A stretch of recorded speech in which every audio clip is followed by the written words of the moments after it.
नमस्ते दोस्तों। आज हम बात करेंगे तलाटी और विधवा महिला की सत्य घटना पे। गांव की वह दोपहर अजीब सी खामोशी में डूबी हुई थी, जैसे हवा भी किसी अनकदेह दर्द का बोझ उठाए धीरे धीरे चल रही हो। कच्ची पगडंडियों पर धूल जमी थी और दूर खेतों में खड़े नीम के पेड़ की छाया में कुछ बूढ़े किसान बैठकर अपनी किस्मत को कोस रहे थे। लेकिन उस पूरे गांव में अगर किसी की हालत सबसे ज्यादा दयनीय थी तो वह थी सावित्री, एक विधवा महिला जिसकी उम्र 55 के आसपास थी। लेकिन संघर्षों ने उसके चेहरे पर 17 साल की थकान अकर दी थी। सावित्री के पति रामदास की मृत्यु को 5 वर्ष बीत चुके थे। वे खेत में काम करते हुए अचानक गिरे और फिर कभी उठ न सके। पीछे छोड़ गए 2 बीघा बंजर जमीन, मिट्टी का छोटा सा घर और कर्ज का लंबा हिसाब। शुरुआत में गांव वालों ने सहानुभूति दिखाई, कुछ दिन राशन दिया, कुछ ने सांत्वना दी, पर समय के साथ सब अपनी अपनी जिंदगी में व्यस्त हो गए और सावित्री अकेली रह गई। अपने संघर्ष के साथ सरकार की विधवा पेंशन योजना के बारे में उसे आंगनवाड़ी की एक बहू ने बताया था, जिसने कहा था कि अगर कागज पूरे हो तो हर महीने कुछ पैसा मिल जाएगा, कम से कम दवा और राशन का खर्च निकल जाएगा। यही उम्मीद सावित्री को बार बार पंचायत कार्यालय तक खींच लगती थी, जहां बैठता था गांव का तगड़ा और प्रभावशाली तंत्र, तलाटी तलाई पर बैठा तंत्र का प्रतिनिधि तलाटी महोदय, जिनका नाम था महेश प्रसाद। महेश प्रसाद गांव में सरकारी शक्ति का चेहरा माने जाते थे। उनके हस्ताक्षर के बिना न जमीन का रिकॉर्ड आगे बढ़ता था, न आय प्रमाण पत्र बनता था, न पेंशन की फाइल आगे जाती थी। वे हमेशा कुर्सी पर टेक लगाकर बैठते। सामने लकड़ी की मेज पर मोटी रजिस्टर किताबें रखी रहती और आंखों पर चश्मा चढ़ाकर वे लोगों को ऊपर से नीचे तक देखते जैसे कोई सौदा तोल रहे हो। सावित्री जब पहली बार उनके पास गई थी तो उसने सिर पर पुरानी साड़ी का पल्लू कस कर रखा था और हाथ जोड़कर बोली थी, बाबूजी, पेंशन के लिए फॉर्म भरना है। तो महेश ने बिना सिर उठाए कहा था, कागज पूरे हैं? पति का मृत्यु प्रमाण पत्र, जमीन का रिकॉर्ड, आया प्रमाण पत्र, आधार, बैंक खाता। सावित्री ने कांपते हाथों से कागज आगे बढ़ाए, लेकिन उन्होंने उन्हें एक नज़र देखकर कहा, आया प्रमाण पत्र में गड़बड़ है, पहले उसे सही कराओ, और फाइल को किनारे रख दिया। उस दिन सावित्री खाली हाथ लौटी, लेकिन उम्मीद टूटी नहीं। अगले हफ्ते वह फिर आई, फिर कोई नया बहाना मिला। साइन गलत है, फोटो धुंधली है, ऑनलाइन एंट्री बाकी है, और हर बार उसकी आंखों में उम्मीद थोड़ी और मुरझा जाती। गांव में चर्चा होने लगी कि बिना चाय पानी दिए काम नहीं सा होता, पर सावित्री के पास चाय के लिए भी पैसे नहीं थे। पानी तो वह खुद कुएं से भरती थी। एक दिन जब वह तीसरी चाय चौथी बार आई, तब महेश प्रसाद ने कुर्सी से थोड़ा झुककर धीमी आवाज में कहा, देखो अम्मा, काम तो हो जाएगा, लेकिन थोड़ा खर्च आता है, समझी ना? सावित्री ने मासूमियत से पूछा, कितना बाबूजी? उन्होंने उंगलियों से इशारा किया, 2000 लगेगा, तब फाइल आगे जाएगी। 2000 रुपये सावित्री के लिए पहाड़ थे। उसके घर में कुल जमा शायद 200 भी नहीं हो। वह बाहर निकली तो उसकी आंखों से आंसू बह रहे थे, पर उसने तय किया कि हार नहीं मानेंगी। उसने अपनी चांदी की पुरानी पायल, जो उसके विवाह के समय मिली थी और जिसे वह आखिरी निशानी की तरह संभाले थी, उसे भी बेचैन का मन बना लिया। लेकिन फिर उसने सोचा कि क्या सच में सरकार की योजना के लिए रिश्वत देना जरूरी है? उसके अंदर कहीं एक धीमी सी आग जल रही थी, जो उसे कह रही थी कि अन्याय के सामने झुकना गलत है। उसी शाम गांव में एक स्वयंसेवी संस्था की बैठक हुई, जहां एक युवा सामाजिक कार्यकर्ता अरुण आया था, जिसने लोगों को उनके अधिकारों के बारे में बताया और कहा कि सरकारी योजनाएं आपके अधिकार है, किसी को भी इसके लिए पैसा देने की जरूरत नहीं है। सावित्री चुपचाप कोने में बैठी सुन रही थी। उसके मन में पहली बार सवाल उठा कि क्या वह अकेली है या उसके जैसे और भी लोग हैं जो दबे हुए हैं। अगले दिन वह फिर पंचायत कार्यालय में पहुंची। इस बार उसके चेहरे पर थकान के साथ एक दृढ़ता भी थी।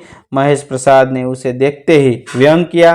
फिर आ गए अम्मा, पैसा लाए? सावित्री ने धीमे लेकिन साफ शब्दों में कहा, बाबूजी, यह सरकार की योजना है, मेरा हक है, मैं पैसा नहीं दूंगी। कमरे में कुछ पल के लिए सन्नाटा सा गया। बाहर बैठे लोग कान लगाकर सुनने लगे। महेश के चेहरे पर गुस्सा झलक आया। बहुत समझदार बन रही हो, फाइल पड़ी रहेगी, समझे? लेकिन सावित्री ने पहली बार सिर उठाकर उनकी आंखों में देखा और कहा, फाइल रुकेगी तो मैं ऊपर जाऊंगी, ब्लॉक जाऊंगी, जिला जाऊंगी। यह सुनकर वहां बैठे कुछ लोग चौंक गए। गांव की एक साधारण विधवा का इतना साहस किसी ने नहीं देखा था। महेश ने हंसते हुए कहा, जाओ जहां जाना है। पर उनके चेहरे की हंसी में एक हल्की बेचैनी थी। उस दिन सावित्री सीधे ब्लॉक कार्यालय नहीं जा सकती क्योंकि किराया नहीं था, लेकिन उसने अरुण से मिलने का निश्चय किया। अरुण ने उसकी पूरी कहानी सुनी और कहा कि अगर आप तैयार हो तो मैं शिकायत दर्ज करेंगे। सावित्री के सामने डर था, बदले की कार्यवाही का, अपमान का, गांव की फुसफुसाहटों का, लेकिन उसके भीतर की आग अब बुझने वाली नहीं थी। उसने कहा, मैं सच बोलूंगी। अगले सप्ताह एक लिखित शिकायत तैयार हुई जिसमें पूरे घटनाक्रम का विवरण था।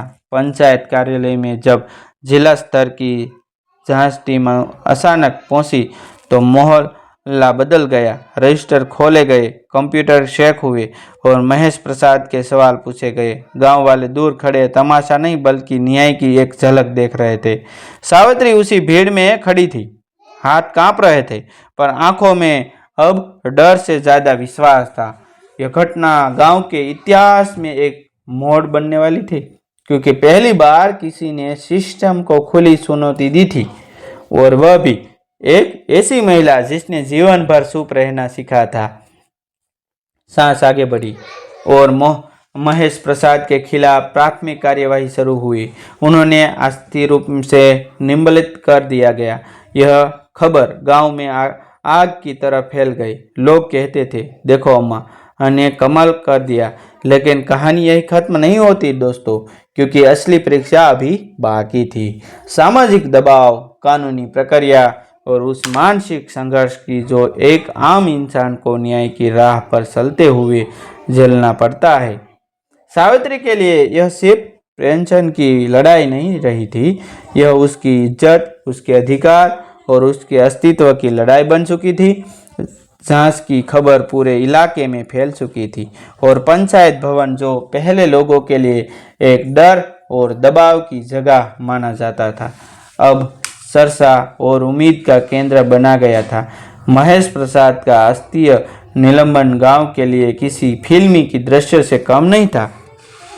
जो व्यक्ति वर्षों से अपनी कुर्सी पर बैठकर लोगों की फाइलों को किस्मत की तरह रोकता और चलता था, वह अचानक जांच के घेरों में था।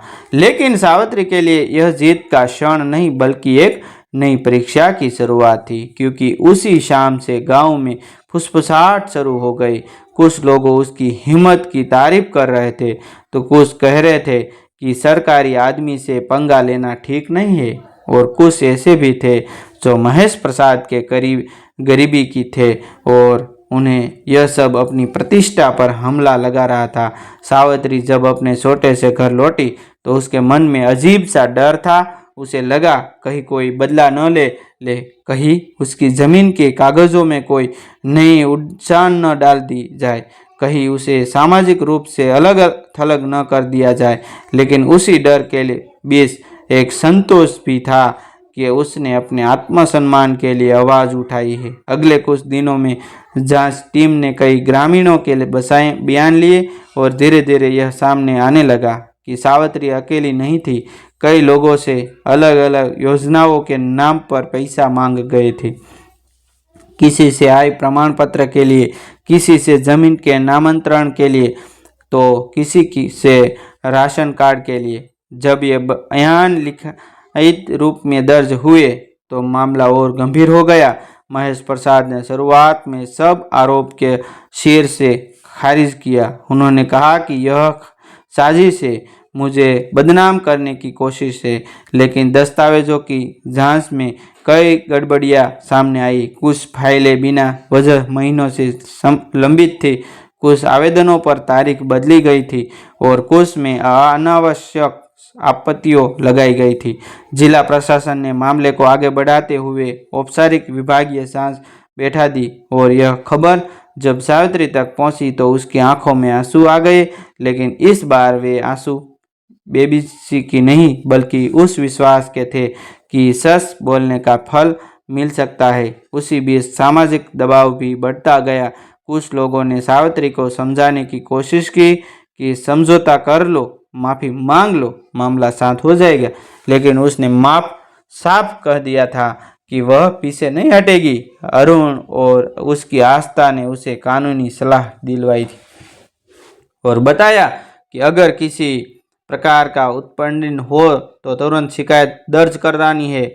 गांव की कुछ महिलाएं जो पहले चुप रहती थी अब उसके घर आने लगी और कहने लगी कि तुमने हमारी भी हिम्मत बढ़ा दी। यह बदलाव धीमा लेकिन गहरा था।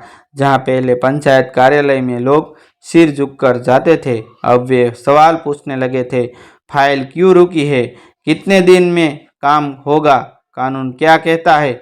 और यह सवाल ही असली बदलाव का संकेत थे। विभागीय जांच पूरी होने में कई महीने लगे, लेकिन आखिरकार रिपोर्ट आई जिसमें यह स्पष्ट हुआ कि महेश प्रसाद ने अपने पद का दुरुपयोग किया है और कई मामलों में अनावश्यक आर्थिक मांग की है। परिणाम स्वरूप उन्हें सेवा से बर्खास्त कर दिया गया और आगे की कानूनी कार्यवाही शुरू की गई। जब वह फैसला सार्वजनिक हुआ तो गांव में एक अनोखा सन्नाटा था, जैसे सबको यकीन न हुआ रहा वो कि एक साधारण विधवा की आवाज ने वर्षों से जमी आस्था को में हिला दिया। सावित्री की पेंशन फाइल जो महीनों से धूल खा रही थी अब प्राथमिकता से निपटाई थी गई।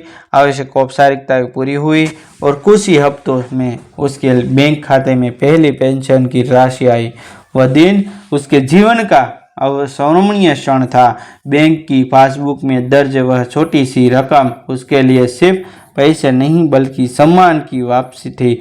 उसने घर लौटकर भगवान के छोटे से मंदिर में दिया जलाया और अपने पति की तस्वीर के सामने बैठकर कहा, आज मैंने तुम्हारा सिर झुकाने नहीं दिया। गांव के लोगों उसे अब सिर्फ बेचारी विधवा नहीं कहते थे बल्कि एक मिसाल के रूप में देखने लगे थे।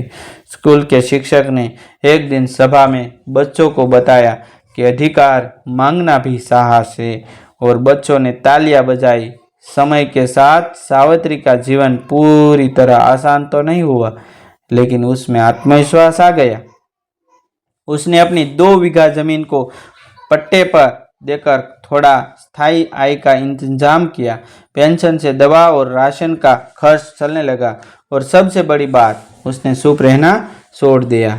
अब जब भी गांव में कोई सरकारी योजना आती वह महिलाओं को इकट्ठा कर समझाती, फिर कागज पूरे रखो और अगर कोई पैसा मांगे तो माना कर दो। उसके इस बदलाव ने गांव की सोच में एक दरार डाल दी। जहां पहले डर और दीवार था अब जागरूकता एक खिड़की बन रही थी। यह कहानी केवल एक व्यक्ति की जीत की नहीं बल्कि उस बदलाव की है जो तब शुरू होता है जब कोई एक इंसान अन्याय के सामने झुकने से इनकार कर देता है। सावित्री ने सिर्फ अपनी पेंशन नहीं पाई, उसने गांव को यह सिखाया कि व्यवस्था से डरना नहीं, उसे जवाबदेह बनाना जरूरी है। उसके संघर्ष ने यह साबित किया कि अधिकार भीख नहीं हक होते हैं और हक के लिए आवाज उठाना अपराध नहीं साहस है। अतः वही गांव जो अभी उसकी मजबूरी का गवाह था अब उसकी हिम्मत का गवाह बना और सावित्री की कहानी एक प्रेरणा बनकर फैलती गई चली गई। यह संदेश देती हुई कि सच की राह कठिन हो सकती है, लंबी हो सकती है, लेकिन अगर इरादा अडिग हो तो न्याय की सुबह जरूर होती है। दोस्तों ये कहानी काल्पनिक है, इसमें लिए गए सभी पात्र अभी काल्पनिक है। और ऐसी नई नई कहानी देखने के लिए हमारा चैनल आप सब्सक्राइब कर सकते हैं। थैंक यू दोस्तों, मिलते हैं एक नई वीडियो के साथ, एक नई स्टोरी के साथ। तब तक बनी रहिए हमारी चैनल के साथ।